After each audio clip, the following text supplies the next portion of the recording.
todos, los saluda el monstruo.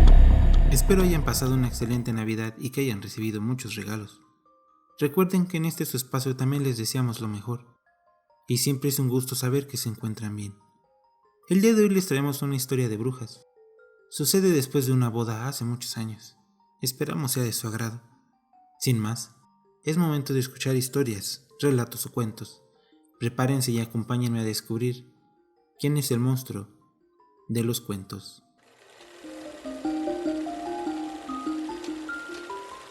Esta historia se titula La boda.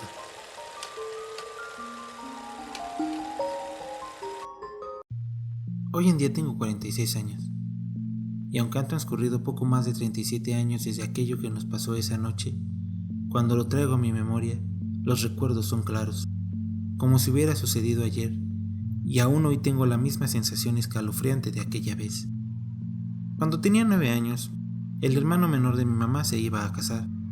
Mi abuela estaba muy emocionada, así que preparó una gran fiesta a la que nadie podía faltar, incluidos nosotros, claro. Somos una familia grande.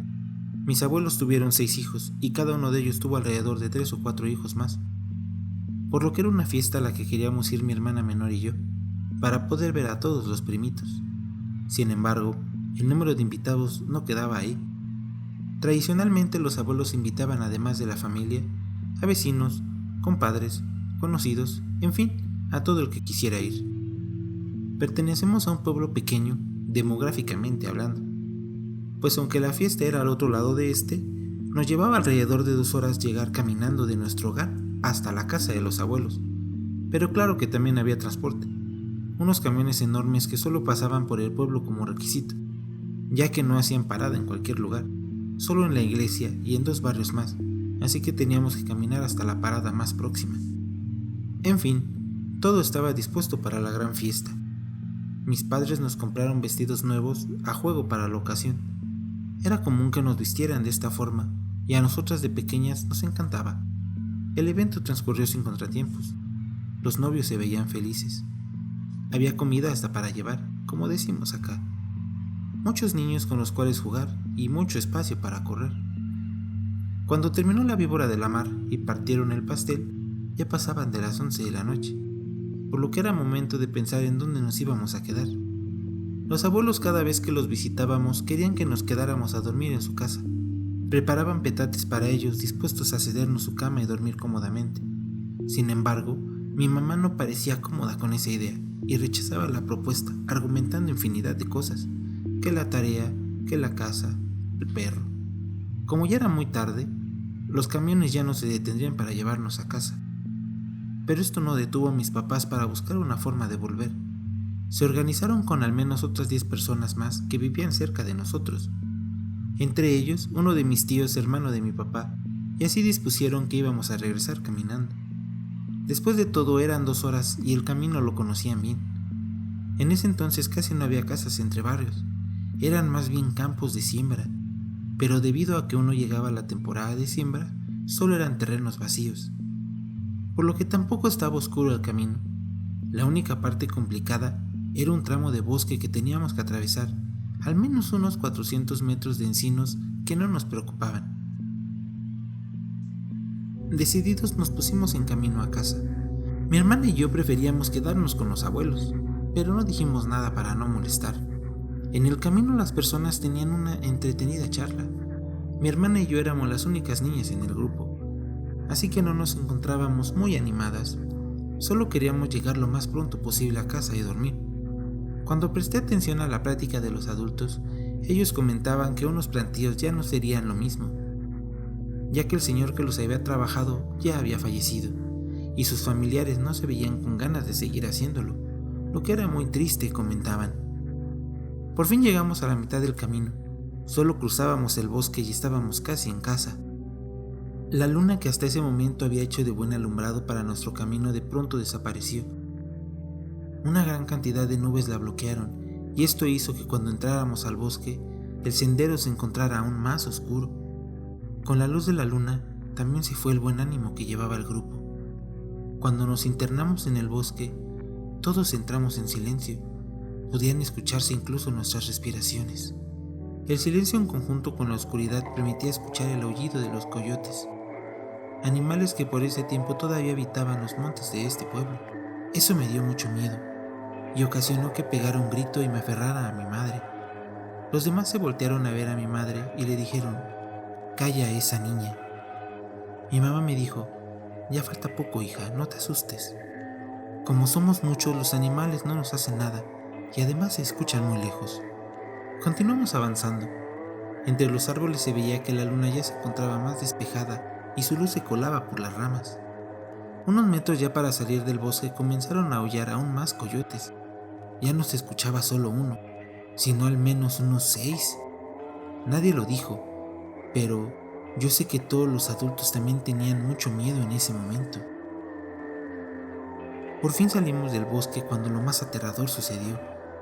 Frente a nosotros se veía el cerro al que nos dirigíamos, un cerrito pequeño con alguna luz de focos esparcidos por ciertas partes.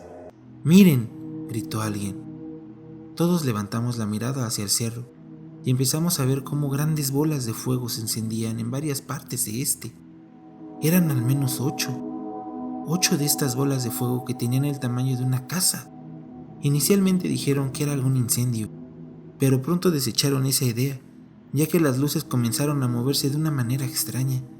Saltaban de un lugar a otro, a simple vista eran recorridos pequeños. Sin embargo, las distancias entre las que brincaban eran al menos de medio kilómetro. Asustados pero sin dejar de ver lo que pasaba, entonces los coyotes comenzaron a aullar aún más fuerte, más cerca y más violentamente. No sé muy bien cómo pasó, pero cuando me di cuenta mis papás nos llevaban a mi hermana y a mí casi corriendo por el sendero. Todos corríamos cuesta arriba. «¡Rápido! Hay que llegar a la capilla de la Virgen», decía una voz detrás de nosotros. «Ahí no nos van a hacer nada». Alcancé a levantar la mirada de nuevo y vi cómo esas bolas de fuego continuaban dando saltos, aunque me daban la impresión de que iban acercándose a nosotros, ya que cada vez se veían más grandes. Faltaban algunos metros para llegar a la capilla, cuando sobre nosotros vimos que nuevamente se oscureció el cielo, pero en esta ocasión no eran nubes que tapaban la luna, sino una especie de ave muy enorme que pasó cerca de nuestras cabezas. Pudimos sentir el viento de algo pesado y con alas grandes pasar a gran velocidad. De pronto escuchamos cómo cayó más adelante, en el campo de siembra que seguía a donde se encontraba la capilla. Corrimos aún más rápido y como pudimos nos refugiamos en el santuario de la Virgencita, que en ese entonces era una construcción muy sencilla hecha de palos y láminas en su mayoría, sin ventanas. Solo tenía una pared de ladrillo del lado del campo donde había caído ese animal que nos perseguía hasta hace un momento. Nos quedamos ahí por lo menos media hora, rezando. Pedíamos que esas bolas de fuego se fueran de ahí. Escuchábamos el aletear de esas cosas pasando una y otra vez, aunque su vuelo era irregular. Se escuchaba como si intentaran mantenerse en el aire y algunas como si intentaran volar, pero no podían. Solo caían y caían una y otra vez. Se escuchaban los golpes. Después de esa media hora, se escuchó que a lo lejos comenzaron a ladrar muchos perros. Ladraban como si estuvieran por pelearse entre ellos. Cada vez eran más y más perros. Poco a poco se fue alejando el sonido hasta quedar en silencio. No se escuchaba nada, así que poco a poco comenzamos a salir de la capilla y ya no vimos nada más. Solo la noche tranquila iluminada por la luna. Nuevamente tomamos camino hacia nuestro destino, pero ahora todos corríamos. No nos detuvimos hasta llegar a nuestro destino. Las piernas nos dolían, los pulmones ardían del esfuerzo que hacíamos por seguir corriendo. Y entonces por fin llegamos a nuestra casa. Todos nos refugiamos ahí. Pálidos y sin fuerzas, caímos rendidos en el patio. Mis papás nos mandaron a dormir a mi hermana y a mí. Ellos se quedaron con los vecinos en la cocina. Mientras hacían café y hablaban de lo que había sucedido, yo no podía dormir, así que fui a escuchar de lo que hablaban. «Brujas», decían. «Esas eran brujas, han de estar buscando niños que llevarse. Escucharon a la niña y por eso nos siguieron. Lo bueno es que tus hijas ya están grandes», le decían a mi mamá que estaba temblando sentada en una silla. «Hay que tener cuidado, mejor no salir de noche y cuidar bien a los chamacos. Mañana hay que ir a ver a Mireya, ella está recién parida», se escuchaban opiniones. A mí me pareció ver una de esas cosas en la casa de don Fermín, decía alguien más. Después de la conmoción y transcurrido un tiempo, la gente ya se encontraba más tranquila, así que decidieron partir cada quien a su casa. Se fueron en grupo y prometieron acompañarse todo el camino. Este tipo de historias son comunes entre la gente de mi pueblo. No fuimos a los únicos que nos pasó. Mi papá siempre platica esto cuando nos reunimos con la familia en Navidad y Año Nuevo. A lo largo del tiempo, le hemos dado menos importancia a lo que nos sucedió en esa ocasión, pero cada vez que recuerdo toda esa noche, tiemblo de recordar los sonidos, las luces, el dolor, la falta de aire. Yo sé que todo esto es real y ruego para no volver a vivirlo. Muchas gracias por escucharnos. Esperamos pronto traerles más escalofriantes historias. Aprovecho para pedirles de la manera más atenta, se suscriban a nuestro canal y nos obsequien un like. Sería en verdad el mejor regalo que podríamos recibir. Sin más, no me queda más que desearles una monstruosa noche. Hasta luego.